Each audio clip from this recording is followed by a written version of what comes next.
Jadi kalau anak-anak kemarin bermain dengan bisa menang lawan Filipina 4-0, kemudian lawan Kamboja kita kemarin menang 2-0, itu satu prestasi yang ini modal yang baik. Jadi jangan juga mereka dibunuh dengan wah nanti lu nggak bisa main karena naturalisasi itu dia senior. Jangan berpikir itu. Justru ini jadi pancingan karena kita belum pernah ikut Piala Dunia. Kalau orang bilang, "Oh, kita ikut lawan 38." Kata siapa kita ikut 38?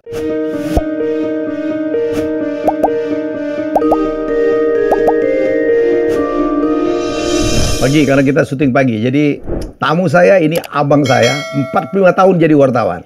Aku tanya tadi, "Bang, abang punya usaha lain?" Nggak ada.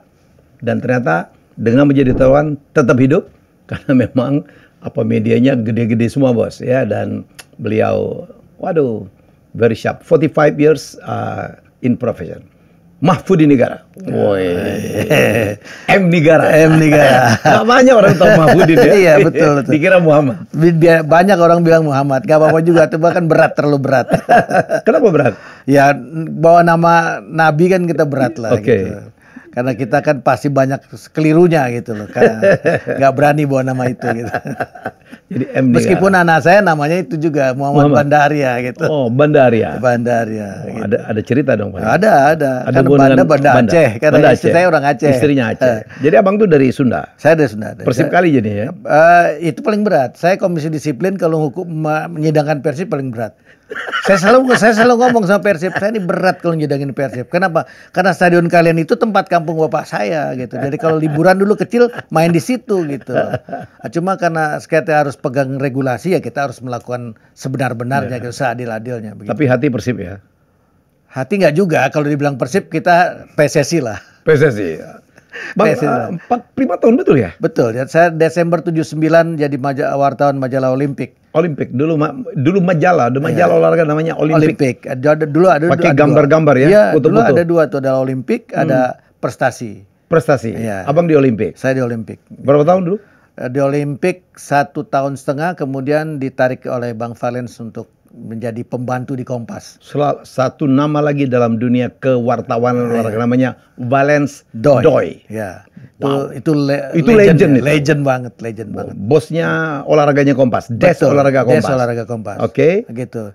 Jadi tahun 81 saya diminta membantu dia karena waktu itu dia naik jadi redaktur, semua senior.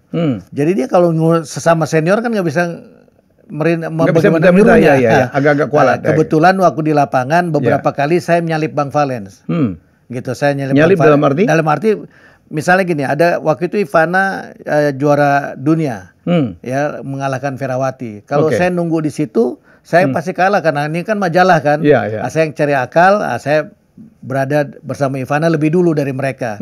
Jadi waktu doorstop saya ada di belakang Ivana. Itu Bang Valens mengatakan, "Negara lu di situ," gitu. Iya, terus itu. Jadi dia senior yang merangkap guru yang memberi support saya. Terus begitu. Bukannya dia merasa terganggu ada anak muda ya? Nah, abang umur berapa tahun waktu itu? 23 tahun. Muda kali ya. Ya. Belum sarjana lagi. Belum lah. Belagu kali udah. Sementara kalau Kompas, waduh, gitu. Ya. Luar biasa. Ya. Terus Bang. Terus sudah gitu waktu kasus suap pertama kali yang menemukan indikasi suap, yang menemukan pusat suap saya. Dia sekali lagi dia merasa negara. Dia seperti ada sesuatu yang merasa maka dia catat dengan itu, begitu dia membutuhkan anak muda, saya cari lepas mainnya negara gitu. Jadi itulah saya akhirnya diminta untuk gabung dengan Kompas, nggak boleh kuliah, nggak boleh berhenti, terus tetap harus kuliah, harus membagi waktu karena saya waktu itu sekolah tinggi publisistik ya. Jadi kita STP, kita bagi waktu untuk bisa menjalankan tugas dia dan menjalankan tugas sekolah begitu. Habis itu ke Go. Mas belum, kan terus kemudian ke bola. Oh, ke bola dulu, abang tuh di bola dulu ya? Iya, bola. Zaman Pak Sumo. Dari Kompas yang dibawa ke bola itu Mas Sumo, Mas Nito, kemudian Mas Jenal Effendi, kemudian yang dua ini udah meninggal, Mas Nito masih ada, kemudian ada saya, ada Hartono yang dipindah ke, Hartono juga udah nggak ada, dipindah ke bola. Yeah. Habis itu baru ya abang berkhianat ya bikin Go untuk melawan bola. Bukan berkhianat. Gak suka dia. Enggak, bukan berkhianat. Jadi gini, saya berteman dengan Pak Nirwan Bakri atau saya manggil Bang Iwan gitu. Nah dia selalu ganggu saya. Kapan lu mau jadi pengusaha? Mau jadi terus jadi karyawan itu? Ganggu aja. Satu hari saya bilang, ya saya nggak punya modal. Sini mana? Akhirnya dia inilah kita sama-sama lah membangun. Waktu itu juga dengan Pak Mantiri Kasum Abri ya, gitu. Jadi sama-sama. Karena Abang ada Abi Marjani ya kalau saya. Abang Marjani ada, Abang Marjani dari bola, dari bola saya pindah ke Go. Jadi soalnya saya waktu itu di bola. Aku di Amerika, saya nulis NBA, iyalah. Yang agak ganggu saya tuh Abi Marjani. Ya tapi jauh lah karena kita dari Amerika. Sorry Be. Oke, kita tinggalkan masa lalu. Jadi Abang kalau dengan 45 tahun karir menulis atau wartawan sampai hari ini masih nulis. Sampai hari ini masih nulis, masih tampil ya, reguler di TV. Alhamdulillah. Lebih banyak tinju, tapi kalau bola itu musinya ngelotok, Abang hatam ya. Kayaknya sepertinya itu. Nah, kenapa pertanyaan kenapa saya pindah ke tinju. Nah, itu 94 saya berikrar untuk pindah ke tinju. Kenapa? Karena kalau di sepak bola jadi komentator rasanya saya menggurui orang. Iya. Kita seolah-olah lebih hebat dari pelatih gitu. Kalau sekarang banyak begitu. Nah, itulah saya. Saya nggak mau terjebak itu, Helmi. Saya nggak mau terjebak itu. Enak-enak. Iya. Jadi saya berpikir kalau tinju saya cari data yang nggak yang data tuh belantakan di mana-mana. Nah, jadi saya sekarang lebih gampang nyari. Ya, sekarang lebih gampang, lebih mudah. Jadi saya mengambil itu gitu. Di samping itu kalau sepak bola kelihatannya ada batas usia. Nah, jadi kalau usianya di atas 50 udah berhenti itu. Nah, saya daripada itu kayak saya di TV One ini alhamdulillah dengan Reva Dedi, dengan Nalumara masih dapat dari kepercayaan kan di TV One. Karena saya 2 tahun lebih tua dari TV One sendiri karena dari LaTV waktu itu. Jadi kenal betul dong dengan seorang Anjasmara ya. Oh, sangat kenal, sangat kenal. Kebetulan istrinya pun teman sekolah. SMA 7 dulu. Komen Abang tiba-tiba muncul ini seorang legenda masa lalu ya. Legenda masa lalu tiba-tiba komen gitu. Menurut Abang apa yang terjadi pada seorang Anjasmara? Saya kira menurut saya agak kelebihan Anjas. Kalau Anjas kemudian tiba-tiba sekarang menyalah-nyalahkan Sintayong gitu. Kan harusnya kita berkaca pada diri kita sendiri gitu. Kita ini sudah memberikan apa gitu. Nah, kan kalau turnamen itu apalagi turnamen nggak tercatat oleh FIFA, kan nggak ada apa-apa itu, nggak bisa kita kategorikan sebagai itu prestasi kita gitu. Nah kecuali kita udah misalnya juara SEA Games, semifinalis Asian Games, masuk Olimpiade, itu kita boleh lah menyebut diri kita legend, kemudian kita merasa bahwa kita ini lebih dari orang lain, bolehlah itu, bolehlah. Kayak wartawan misalnya gini. Pernah nggak ngeliput Piala Dunia? Belum. Aduh jangan dong lu ngomong sepak bola seolah-olah gitu kan. Saya gini-gini alhamdulillah 2 kali loh ngeliput Piala Dunia. 90 itu pun saya nggak mau menempatkan diri seperti orang yang paling tahu dari sepak bola, enggak gitu. Cuma saya kapalan di sepak bola nasional. Kenapa? Karena dari tahun 81 Bang Valen naruh saya di sepak bola nasional. Gitu. Jadi dengan Persib sangat dekat gitu. Jadi Kompas beberapa kali naik oplahnya gara-gara liputan Persib dan saya bisa masuk ke dalam. Kemudian tim nasional, semua tim nasional dari mulai Anjas main, saya udah di tim nasional. Udah mulai ngeliput di masa-masa terakhir Anjas gitu. Nah, harusnya dia berpikir untuk itu gitu. Nggak apa-apa dia punya pendapat berbeda, boleh bukan enggak. Tetapi maksud saya jangan kelebihan. Nah, menurut saya ini agak kelebihan. Bagian mana yang menurut Abang kelebihan? Ya misalnya dia Sintayong dianggap bukan siapa-siapa. Atau dibilang ini kebanyakan pemain naturalisasi. Saya mau tanya, Pele itu orang Brazil bukan? Tahun 58 loh Pele memperkuat. Usia 18 tahun. Orang Brazil bukan? Bukan. Afrika lah. Didi orang Brazil bukan? Bukan. Lalu kalau kita bilang, oke nih zaman berikutnya Platini. Emang Platini orang Prancis? Itali. Orang Itali. Gitu loh. Djorkaeff gitu ya? Kan sama. Djorkaeff, Aljazair ya? Ya, bukan. Djorkaeff orang Serbia. Iya. Oh, Yuri Djorkaeff? Gitu. Nah, jadi dengan posisi seperti itu, masa sih kita, karena semua model tim nasional tuh saya ikutin dan maaf, nggak berhasil. Saya tetap mengagumi, menghargai, menghormati mereka, tapi mereka gagal. Kan ini fakta yang nggak bisa kita sanggah, Ilmi. Saya ingat betul, saya ingat tuh Anjas itu luar biasa, karena gondrong dulu. Betul. Tiap kali dia gendeng bola itu perempuan tepuk tangan, Bang. Betul. Tapi beliau yang gagal penalti yang menggagalkan kita masuk Olimpiade. Iya betul. Dia dapat kesempatan meskipun waktu itu menurut Mas Iswadi almarhum Anjas itu sakit gitu. Nah, dia memang sebetulnya tidak ada dalam daftar tapi kemudian karena nggak berani orang yang lain akhirnya dia yang ditunjuk. Nah, tapi tendangannya itu gagal dan gara-gara itu Indonesia nggak ke Montreal. Itu harus dia ingat gitu. Jangan sampai dia melupakan itu gitu. Dan kemudian kan juga di masa Anjas apa SEA Games kita juara? Enggak kan? Apa Asian Games kita pernah ikut? Enggak kan? Gitu. Nah, ini fakta yang ada gitu. Kalau cuma sekedar turnamen piala ini piala itu nggak tercatat di FIFA juga. Gitu ya Bang. Gitu. Jadi dengan posisi itu menurut saya ayolah kita perbaiki. Jadi kita butuh orang seperti Anjas yang kritis gitu, tetapi jangan dia menjatuhkan dirinya sendiri dengan cara-cara yang kurang. Apalagi Sintayong ini lagi ininya lagi anginnya lagi bagus lah Bang. Iya. Nggak apa-apa misalnya gini, dia anti Sintayong nggak apa-apa, boleh. Cuma batasin gitu loh menurut saya. Tapi ya itu terserah dia lah gitu. Tapi ada statement dulu yang paling asik menurut saya. Kenapa Pak Erik katanya nggak sewa Pep Guardiola aja? Dia kemarin nih nggak ngomong itu juga, ngomong itu. Ya tanya Pak Erik lah, kenapa dia nggak? Pertanyaannya sederhana juga. Apa dengan Pep Guardiola pasti kita bisa maju kan belum tentu juga. Apakah Pepnya mau? Dia nggak tahu Pep dibayar berapa. Ya. Katakanlah begitu, katakanlah di Pep mau gitu. Pertanyaannya apakah kalau dengan pemain-pemain yang ada sebelum pemain naturalisasi ini kita berhasil. Saya sekali lagi ya, saya tidak merendahkan, tidak anti pada pemain-pemain lokal karena bagaimanapun itu saudara-saudara kita gitu.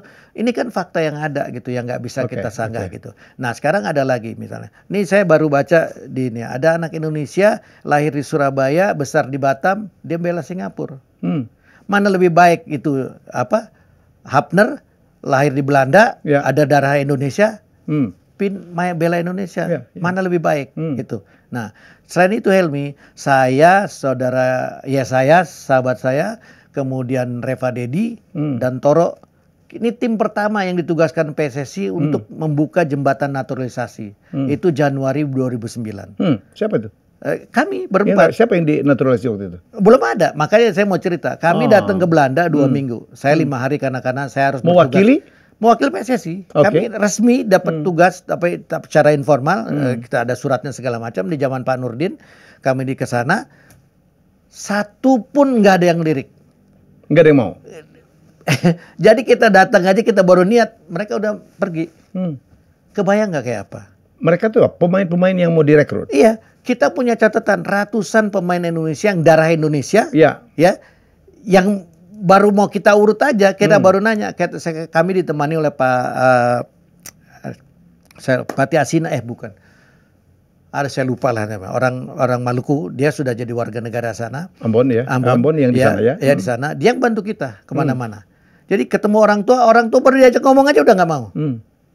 Kebayang kayak apa? Segitu mereka memandang sebelah mata ya. Nah, makanya kemudian Pak Nurdin dan kawan-kawan menaturalisasi pemain-pemain yang udah ada di Indonesia. Misalnya seperti Gonzales gitu. Engkolo ya. Ya, Engkolo. Tapi kalau menurut saya Gonzales lahir terlalu cepat.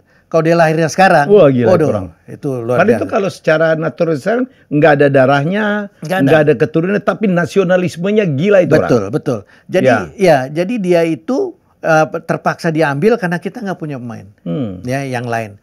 Nah kan saya bilang saya ngikutin dari Garuda 1, Garuda 2, Primavera, Bareti, belum lagi tim PSSI Merah, PSSI Banteng, PSSI Garuda, saya ikutin semua. Kan baru 85 kita bisa masuk kemudian kita juga semifinal 86 Asian Games. Meskipun story di balik itu saya dengar semua. Indonesia mau menang lawan Malaysia itu saya dengan Edi Lahengko wartawan waktu itu Suara Pembaruan dengan Riang Panjaitan almarhum wartawan Sinar Pagi waktu itu kami di Kuala Lumpur Liga Selection. Jadi kami lagi makan pagi orang Malaysia datang. Indo ya. You nanti sore menang. Indonesia mau melawan Malaysia. Nah, pulang dari Asian Games Malaysia pemainnya 200 pemain dihukum oleh FAM. Suap. Gitu. Nah, saya nggak apapun kita masuk semifinal. Itu harus kita hargai. Tim itu adalah tim terbaik. Ya. Kemudian sebelum siapa itu Bang waktu itu Bang? Kalau di situ ada Robi Darwis ya. Ajat Ajat enggak. Kemudian ada Edi Harto gitu ya kipernya kalau nggak salah ada Hermansyah ada pokoknya itu ex pra Piala Dunia Bukan, Piala 85. Yang kita ketemu Korea Selatan, kita kalah di sana, kalah 2-0, di Jakarta kita kalah 4-1.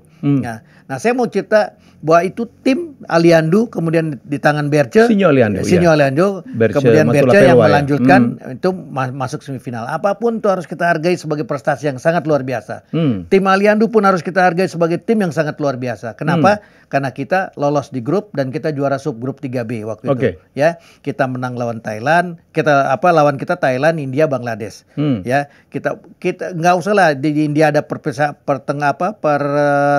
pertempuran di dalam tim nasional sendirian karena ada perang agama. Ya, kemudian di Thailand juga sedang ribut federasi Thailandnya, sehingga anak-anak yang nggak kepake oleh pemain oleh federasi Thailand duduk di bench kita. Ke zaman dulu masih bebas duduknya. Ketika kita bisa menang 1-0 dengan golnya Heri Kiswanto, gol daun jatuh itu gitu ya. Gol daun jatuh karena dia juga nggak sadar itu bisa gol. Jadi boleh tendang dari belakang tinggi, tiba-tiba angin berhenti, jatuh, dan kipernya juga kaget, semua orang kaget. Jadi gitu. saya nggak bikin judul gol daun jatuh gitu. Karena emang betul-betul kayak daun jatuh gitu masuk. Nah, itu pemain-pemain Thailand yang nggak dipakai dia di kubu kita bersorak, bergembira gitu. Nah, apapun kita juara subgrup 3B. Nah, waktu kita juara subgrup 3B, kita ketemu dengan Korea Selatan juara subgrup 3A. Bayangin Helmi, mereka melakukan namanya sport intelligence. Yes. Dia mengirimkan atas penerangannya untuk datang ke bola, ketemu saya. Kebetulan istrinya orang Jogja. Jadi datang ke tempat saya, tuker bahan. Kita sebagai wartawan butuh bahan kan, kita minta sama dia. Dia minta bahan dari kita kasih. Kita tukar. Bayangkan mereka menggunakan sport intelligence untuk mencari tahu. Bahkan sampai mereka tahu nih Zulkarnain hobinya apa. Jurgen Lubis. Bambang Nurdiansyah hobinya apa. Mereka tahu semua. Bukan dari saya, dari data yang mereka dapat gitu. Nah, jadi sesuatu yang sangat luar biasa gitu mereka lakukan. Kita nggak melakukan hal itu. Malah data yang saya dapat itu saya beri ke PSSI, saya dituduh quote and quote sebagai pengkhianat. Kebayang nggak tuh? Saya terserah, saya bilang. Ini pekerjaan jurnalistik. Dia butuh data, saya kasih data. Saya butuh data, dia kasih data. Compare sama. Gitu, apple to apple datanya. Nggak ada yang saya kasih. Mereka manfaatkan, kita tidak manfaatkan. Ya, saya kasih semua data kita kepada PSSI. PSSI nggak memanfaatkan. Ya, salah saya di mana gitu. Nah, kebetulan waktu itu senior di lapangan ngerasa bahwa dia nggak dapat kok nih data itu gitu loh. Jadi dia ya sudahlah gitu, nggak apa-apa. Tapi kemudian akhirnya kita berdamai, ya nggak ada apa. Dia bilang ya lu udah bener lah katanya. Ya sudah. Gitu. Nah, di situ Korea masih menganggap kita ini berat untuk dikalahkan. 10 menit pertama kalau kita ulang itu pertandingan kita lawan Korea pada saat itu, 10 menit pertama kita punya 2 peluang. Semuanya nggak jadi gol. Gitu. Saya nggak mau bilang bahwa kita ini sebenarnya dari segi talent luar biasa. Saya ikutin betul-betul kita luar biasa. Tetapi kenapa kita kok nggak bisa lolos? Nah, itu mereka yang bisa jawab. Saya nggak bisa jawab. Meskipun saya sedikit banyak tahu jawabannya, saya nggak berani menjawabnya karena ini jadi fitnah. Gitu. Tetapi data itu masuk ke saya. Saya ini belum pernah ketemu dengan orangnya. 2 bandar, belum pernah ketemu orangnya, tapi selalu dapat informasi. Lalu saya tahun 84 ditemukan oleh Lobitech. Lobitech itu waktu itu dicari oleh banyak orang. Nah, Lobitech itu bukan penyuap. Bukan penyuap. Jadi dia memanfaatkan keadaan. Kalau udah ada HP waktu itu saya potret tuh di mejanya. Semua nama ada. Bagaimana coba? Orang-orang nama yang... Dan saya nggak sendiri. Saya punya sahabat namanya Herman, wartawan dari Medan, Swaspada. Semua baca itu. Di meja tuh ada warna-warna. Semua ada situ pemain Galatama. Terus kita mau gimana? Jadi terkoneksi semua Bang? Terkoneksi. Jadi bisa atur-atur aja semuanya? Ya begitulah gitu. Cuma saya nggak mau nuduh sekali lagi. Nah, jadi saya bilang tanya sama dia. Dia bilang saya yang dituduh penyuap. Padahal enggak. Saya bukan penyuap. Dia bilang. Nah, orang main taruh-taruhan nggak percaya, naruh uangnya ke saya. Kebetulan dia dealer mobil. Nah, kemudian dia itu statement dia ya. Statement dia. Dan itu saya beberapa kali diajak dia untuk lihat nih bagaimana dia. Jadi bukan dia sama sekali gitu. Nah, tapi kemudian dia yang dituduh. Bandar sendiri di atas tenang-tenang. Atau dia alatnya bandar? Enggak juga. Jadi gini, kita taruhan, nggak percaya, kita kasih Agil. Ini uangnya taruh Agil ya. Itulah dia. Itulah. Terus ada hubungan dia punya nama semua pemain Galatama? Kan Helmi nyerahin nama, saya nyerahin nama. Untuk? Ini nama lo yang ikut saya ini lo ya, ikut Helmi itu orangnya. Ntar kalau hasilnya kayak gini, lo bayar dia segitu. Nah karena dia adalah distributor mobil, merek tertentu lah. Ya, jadi kalau pada masa itu pemain-pemain bola Galatama naik mobil itu pasti bagian. Itu peliharaannya dia. Peliharaan. Dan rata-rata semua naik mobil itu. Itu. Jadi saya ketawa aja. Sebegitu kacau aja. Ya itulah. Jadi saya ikutin betul bagaimana tim nasional gitu. Nah kemudian setelah Pak Nurdin nggak bisa dapat dari Belanda pemain-pemain keturunan, naturalisasi murni. Salah enggak? Kan udah banyak tuh contohnya. Ini yang paling baru deh nih, yang kita, ya kan? Nico, tuh pahlawannya Spanyol yang kemarin bikin gol, atau Nico Williams. Ya, Nico Williams. Yamal, Lamin Yamal, sebagai pahlawan luar biasa. Iya. Kurang apa? Prancis bang, Prancis itu putihnya cuma 3. Jerman lah yang sekarang terbanyak. Jerman tuh rasis kan, zaman Hitler dulu. Tuh dia pakai tuh. Terus kita mau apa? Rudiger ya. Terus kita mau apa? Kita mau, bukan sekali lagi. Pertanyaannya gini, Italia gagal Piala Eropa kemarin. Ya, Spanyol pakai pemain. Jerman, Prancis. Pertanyaannya, pemain lokalnya mati, kompetisinya mati? Enggak juga. Enggak. Jadi terlalu bodoh kalau kita mengatakan, lu pakai pemain naturalisasi, pemain lokal. Ini harus dijadiin sebagai pemicu untuk menaikin kualitas kita. Ada transfer ya. Iya. Jangan terus dianggap. Sekarang kan dia punya darah Indonesia. Orang nggak punya darah Indonesia aja boleh. Boleh kok. Ngapain kita nggak boleh? Gitu. Jadi itulah, menurut saya terlalu picik lah kalau berpikiran seperti itu. Setuju saya bang. Begitu Helmi. Saya minum dulu boleh? Oh iya, ini berat kali. Anda akan menemukan banyak sekali cerita ya. Terus ada Fahri Husaini juga bang ya. Sebagai pemain sangat saya kagumin tuh. Saya sedih dengan Fahri. Karena Sintayong pertama kali yang disebut Fahri. Waktu dia ini ya. Saya nih dengan Pak Amali, waktu itu saya staf khusus. Ya. Jadi dia ajak Pak Menpora waktu itu. Pak Menpora, Pak Amali ketemu Sintayong pertama. Waktu saya jabat tangan saya, Sintayong nanya, Fahri Husaini. Oke. Saya ngomong sama Pak Ibul, saya bilang nih minta Fahri Husaini. Untuk asisten? Asisten. Nggak mau. Nggak mau dia? Menolak ya? Menolak. Jadi karena kalau dia bilang menolak, dia betul? Betul, dia menolak. Ya dia punya alasan untuk menolak. Nggak apa-apa juga gitu. Nggak ada masalah gitu. Tapi maksud saya, ya kita mungkin Fahri merasa bahwa dia sejajar dengan Sintayong, nggak apa-apa juga. Itu hak dia untuk merasa itu. Tapi faktanya Sintayong ini kan pelatih kelas dunia. Jerman juara. Jerman pernah dikalahin. Kalah sama dia. Juara dunia bertahan. Iya, juara bertahan. Kalah sama dia. Terus kita mau gimana? Korea Selatan sekarang kalah sama dia. Justru itu. Jadi menurut saya, masa sih lu nggak ngelihat ada kelebihan Sintayong?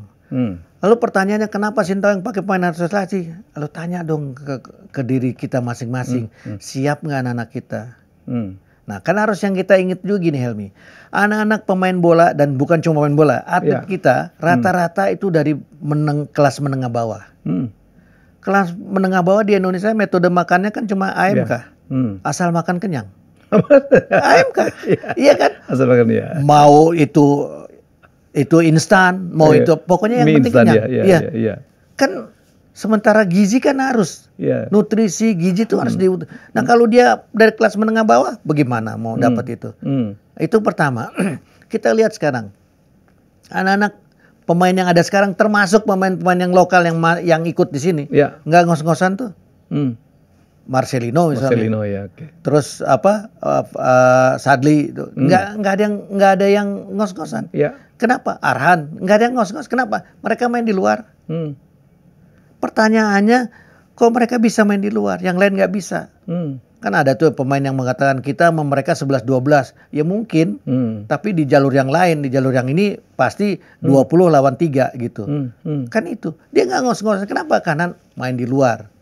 Dan yang paling fundamental nih yang nggak banyak orang tahu.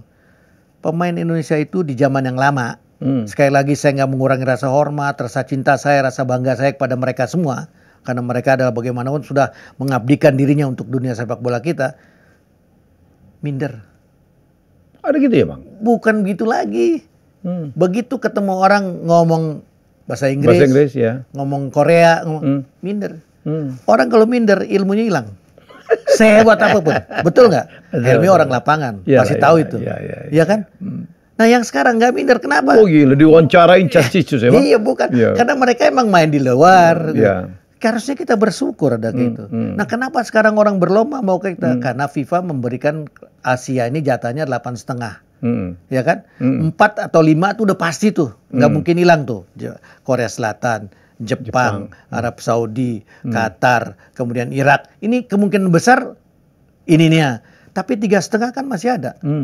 Itu sebabnya kenapa mereka jadi terpanggil untuk bela itu. Semua pemain dari manapun dia, yang di kampung sekalipun, cita-citanya main Piala Dunia. Nah kalau terbuka peluang, terus mereka nggak mau. Kan ada lagi yang mengatakan, oh iya mereka dibayar. Enggak. Dibayar oleh klub yang berikutnya. Kenapa? Begitu dia dipanggil tim nasional, ikut Piala Dunia, ikut penyisihan Piala Dunia, dan sukses, value dia naik. Kan fakta. Fakta, ya. Nggak bisa dibantah gitu. Jadi jangan kita mengada-ada gitu. Faktanya ada kok. Negara-negara yang udah juara dunia aja masih pakai. Melakukan itu. Iya, melakukan itu. Kenapa kita jadi enggak gitu? Kan lucu kalau kita menganggap bahwa ini pemain terusnya membunuh. Enggak, yang dibunuh tuh siapa? Siapa yang dibunuh? Negara-negara ASEAN udah dulu kita lihat dengar Thailand, Vietnam, wow ya Bang ya. Enggak, itu pendapat itu yang keliru. Up there gitu. Sekarang kita udah kalahin mereka. Enggak. Jadi gini loh, dengan Thailand, dengan Myanmar, kita tuh berat ngadepin mereka. Dulu. Iya. Dari dulu. Iya. Bahwa kalau dengan Vietnam, dengan Kamboja, dengan Filipina, itu dulu kayak kemarin kita menang U19 menang 6-0 lawan Filipina, itu biasa zaman dulu. Iya. Tapi jangan lupa juga, kalau yang sekarang saya bangga, kenapa? Umurnya pas. Umurnya pas. Gitu ya? Nah, jadi Helmi, ini saya cerita nih. Saya nggak mau nyebut nama. Dulu ada jolong-jolong umur. Makanya saya mau cerita. Saya nggak menyebut namanya karena ini aib. Dan anak ini nggak salah, pemain ini nggak salah. Sekarang dia pasti udah punya anak. Jangan-jangan ada juga yang udah punya cucu. Dan mereka semua nggak salah. Karena federasi yang melakukan hal itu. Kita pernah jadi juara Asia, nyebut merek nggak apa-apa? Nggak apa-apa. Asia Coca-Cola. Asia Pasifik Coca-Cola. Under 15. Kita juara. Tapi cari data tuh nggak ada di mana, karena itu emang bukan FIFA punya. Jadi itu emang turnamen yang dibuat begitu aja gitu. Kita semifinal ngelawan Cina, kita menang 4-1. Iya. Lalu final kita lawan Korea Selatan, menang 2-1. Ya. Under 15. Under 15. Yang turun? Iya. 2 tahun sebelumnya, ya, ada sekelompok pemain, ada 7 pemain ikut satu klub perusahaan, Galakarya. Dulu ingat Galakarya? Tahu. Ya. Jadi kalau karyawan itu kira-kira umurnya 17 tahun lah. Kan nggak ada yang 14 tahun karyawan kan. Dia the best player Galakarya. Mainnya di Solo. Dia best player. Lalu klubnya juara. 7 pemainnya 2 tahun kemudian berumur 14 tahun 8 bulan sesuai paspor. Jadi kalau anak 21, 22, 23 ketemu anak 14 tahun, kecuali dia hebat banget, pasti kalah. Kayak Lamine Yamal gitu ya. Kalau kayak Lamine Yamal kan hebat banget kan. Jadi juga biar kita kelebihan umur bisa kalah. Ini kalau masih biasa-biasa aja, pasti kalah mau umur yang setua-tua gini. Itu terjadi. Dan berkali-kali. Berantakan betul dulu ya Bang.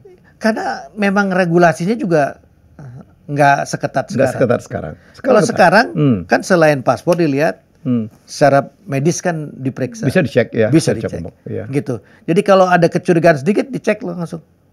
Dan itu langsung ketangkep. Nah, kalau dulu enggak. Kebayang nggak tuh kita juara Asia Coca-Cola. Nah kami ini kemudian ikut Pelita Jaya ke Hong Kong untuk Win Fulai Cup. Jadi kami wartawan ketemu wartawan Hong Kong. Dia tanya, mana si ini, mana si ini. Oh bukan deh, pra Piala Dunia, pra Piala Dunia kalau nggak salah, yang kita main kemudian kalah di Jepang 4-0 tuh. Ya betul, pra Piala Dunia.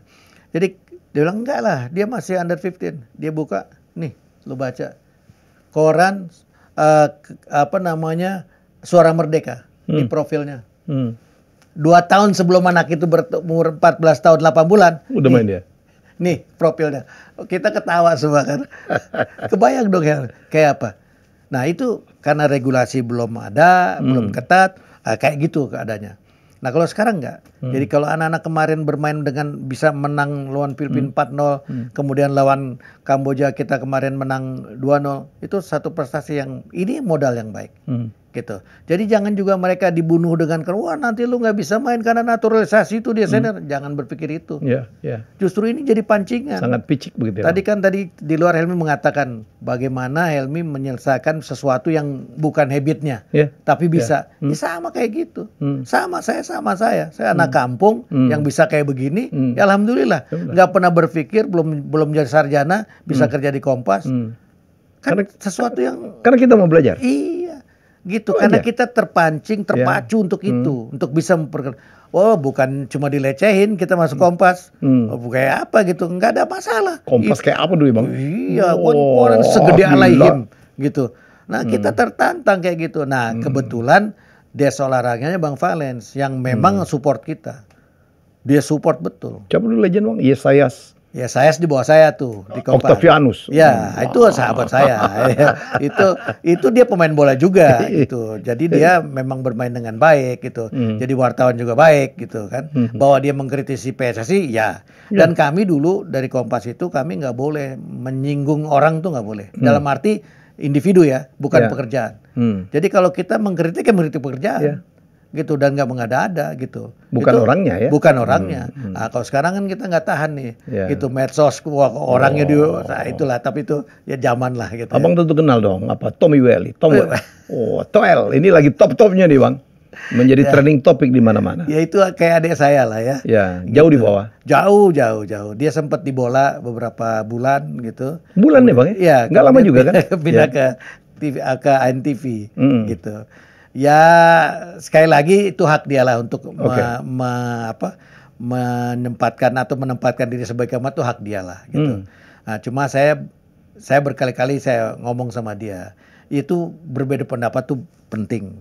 Ya, nggak boleh seragam semua juga kan? Ya. Cuma jangan kelebihan. Jangan kelebihan. Nah, itu aja. Kita harus bisa ngukur diri kita gitu. Kita nih siapa? Kalau kita sehebat itu kita bisa jadi gantiin Sintayong. Pertanyaan sederhana, punya sertifikat melatih nggak? Kayak Anjas gitu kan, punya sertifikat melatih kan? Enggak, Anjas nggak pernah terjun ke dunia pelatih kan. Tommy Welly juga enggak gitu.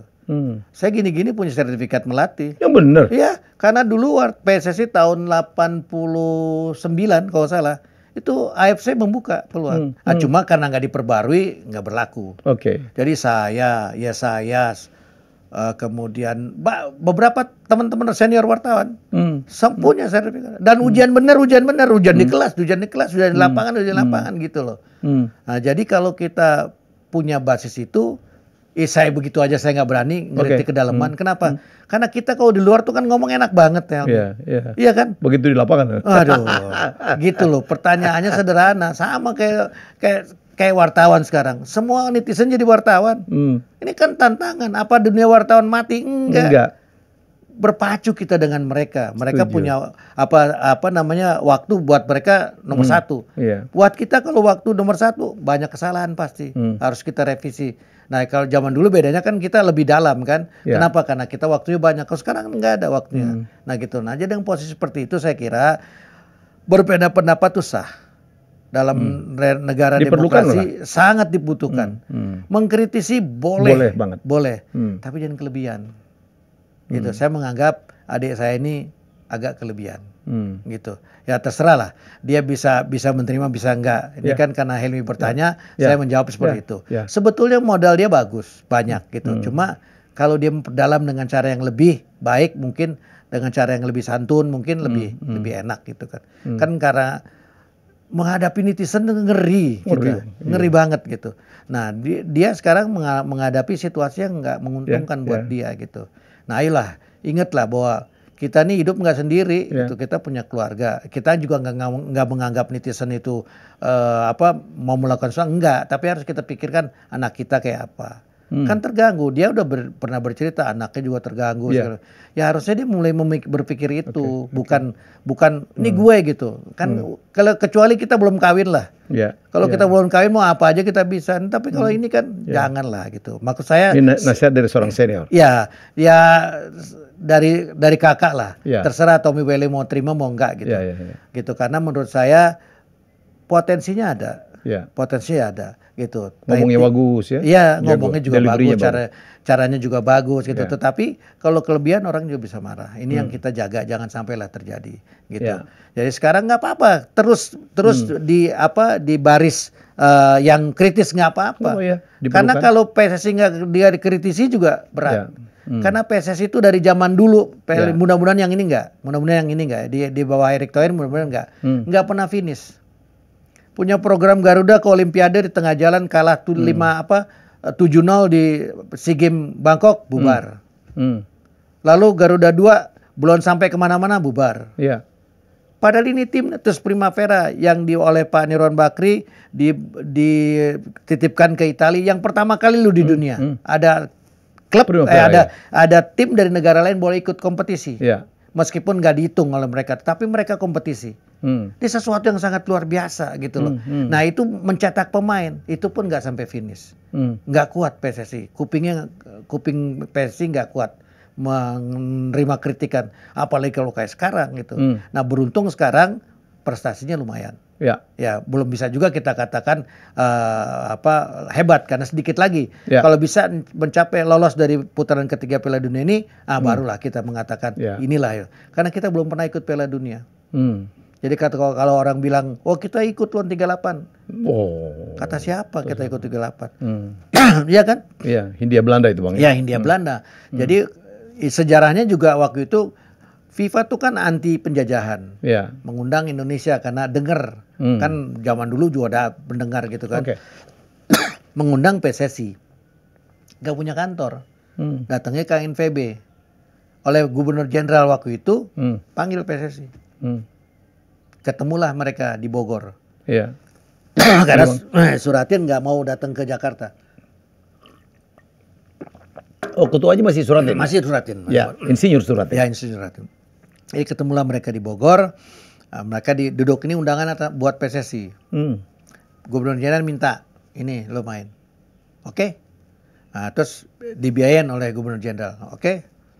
Tapi harus kostumnya ini. Dan namanya Hindia Belanda. Suratin menolak. Saya mau namanya Indonesia belum lahir. Saya mau namanya Indonesia, dan saya mau seragamnya merah putih. Nggak ditolak. Nah, lalu Gubernur Jenderal menyatakan kalau gitu yang berangkat ke KNVB karena ini undangan. Zaman dulu kan belum ada seleksi, belum ada penyisian. Masih ada undangan. Jadi Anda yang berangkat ajak itu pemain lokal. Dikumpulin oleh Suratin. Secara formal kita nggak akan memberi izin, kata Suratin. Tapi ini kesempatan, kapan lagi Anda main Piala Dunia? Berangkatlah. Nggak diskor tuh mereka, berangkat mereka. Tapi yang namanya Hindia Belanda, karena PSSI belum ada, Indonesia belum lahir, bagaimana Indonesia mau diundang? Bagaimana kita mau mengatakan bahwa itu Indonesia? Itu kan fakta yang ada. Ya, gitu. Ini sih sejarah. Gitu. Kemudian waktu kita Olimpiade Melbourne tahun 56, kita juga diundang. Kan katanya udah lolos, enggak. Sekarang kebayang, Malaya ikut, Thailand ikut, Vietnam Selatan ikut, Indonesia ikut. Mungkin itu di Olimpiade ada 4 negara satu kawasan? Nggak mungkin.